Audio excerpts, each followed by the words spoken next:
बारिश की पहली गरज के साथ ही बिजली चली गई। अंधेरे में सिर्फ तेल की कड़ाही की आवाज़ सुनाई दे रही थी। अम्मा जान ने आहिस्ता से कहा, आज पकौड़े कुछ खास होंगे।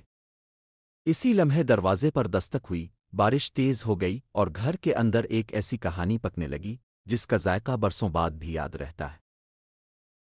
बारिश का पहला कतरा सहन की मिट्टी पर गिरा तो जैसे जमीन ने सिसकी ली। आसमान पर बादलों की तहें थीं, कभी सियाह कभी सुरमई, और हुआ में वो खास सी नमी घुली हुई थी जो दिल के बंद दरीचे खोल देती है। मैं छत के नीचे खड़ा आसमान को देख रहा था कि अम्मा जान की आवाज़ आई, वो लगता है आज बारिश देर तक रहेगी। जा जरा दाल भिगो दे, पकौड़े बनेंगे। अम्मा जान के हाथ के पकौड़े, ये जुमला ही पूरे घर में बिजली दौड़ा देता था। मैंने दौड़कर दाल भिगो दी। बावर्ची खाने में मिट्टी के चूल्हे के पास अम्मा जान की चादर का किनारा हल्का सा जल चुका था, मगर उनके चेहरे पर वही सुकून था जो हमेशा बारिश के दिनों में आ जाता। बाहर बारिश तेज हो रही थी और अंदर किचन में बेसन, प्याज, हरी मिर्च और धनिया की खुशबू एक दूसरे में घुल रही थी। चाय के लिए केतली रखी गई तो उसकी सीटी ने जैसे बारिश के साज में अपना सर शामिल कर लिया। अम्मा जान ने चाय पत्ती नाप कर डाली, इलायची कुचली और दूध डालते हुए कहा, बारिश में चाय जल्दी उबलती है, बस ध्यान रखना अलिफाबल कर गिर ना जाए। सहन में नीम के दरख्त के पत्ते बारिश से धुल रहे थे। नालियां भर चुकी थीं और पानी छपिक के मार रहा था। हम सब कमरे में जमा थे। अब्बा जान अखबार छोड़कर खिड़की के पास आ बैठे, बहन ने कंबल ओढ़ लिया और मैं पकोड़ों की पहली कड़ाही के इंतजार में दिल थामे बैठा था। पहला पकोड़ा कड़ाही में गया तो तेल ने जैसे तालियां बजाईं।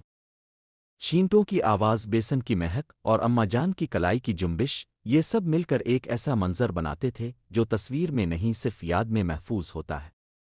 अम्मा जान ने हंसते हुए कहा, देखो पकोड़ा खुशी से नाच रहा है। इसी लम्हे दरवाजे पर दस्तक हुई। बारिश में भीगा हुआ मोहल्ले का छोटा लड़का सलमान खड़ा है था। इसके हाथ में गिली सी किताबें थीं। अम्मा जान ने फौरन अंदर बुलाया, तौलिया दिया और कहा, पहले गर्म हो जा, फिर बातें होंगी। चाय तैयार हुई तो प्यालियों से भाप उठने लगी।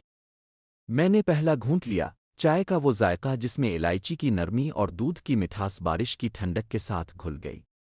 पकौड़े प्लेट में आए तो उनकी सुनहरी रंगत आंखों को भली लगी। हरी चटनी और इमली की चटनी किनारे रखी गई। अब्बा जान ने कहा, अम्मा आज तो हाथ खिल गया है। बातों बातों में अम्मा जान ने किस्सा छेड़ दिया अपने बचपन का, जब वो अपने गांव में बारिश के दिनों में नानी के साथ पकौड़े बनाया करती थीं। बाहर बादल गिरजे तो अंदर हंसी गूंजी। सलमान ने झिझकते हुए एक पकोड़ा उठाया, फिर दूसरा।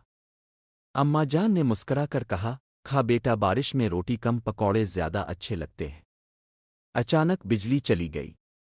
अंधेरा हुआ तो अम्मा जान ने मोबाइल की टॉर्च जलाई, मगर अब्बा जान ने हंसते हुए कहा, छोड़ो, बारिश की रात है, अंधेरे में ही बैठते हैं। हम सब खिड़की के पास आ गए। बाहर गिल्ली में पानी बह रहा था, चिरागों की मध्यम रोशनी पानी में लरज रही थी।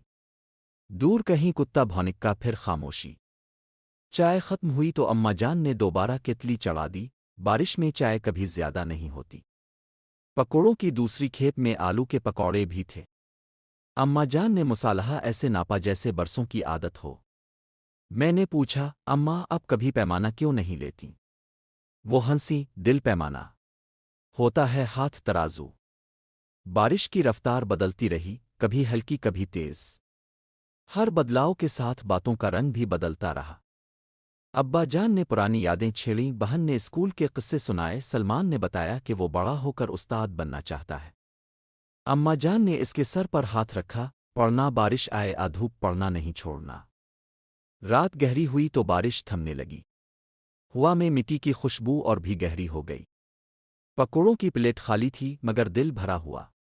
मैंने महसूस किया कि ये लम्हे ऐसे हैं जो कैलेंडर में नहीं मिलते, सिर्फ दिल में महफूज रहते हैं। आखिर में अम्मा जान ने दुआ की, साधी सी, मुख्तसर सी, आ अल्लाह हमारे घरों में ऐसी बारिशें, ऐसी खुशबुएं और ऐसे लम्हे हमेशा रखना। जब सब सोने चले गए तो मैं कुछ देर और खिड़की के पास खड़ा रहा। बारिश की आखिरी बूंदें टपक रही थीं। नीम के पत्ते खामोश थे। मुझे लगा जैसे अम्मा जान के हाथ के पकोड़ों की खुशबू अभी तक हवा में तीर रही है।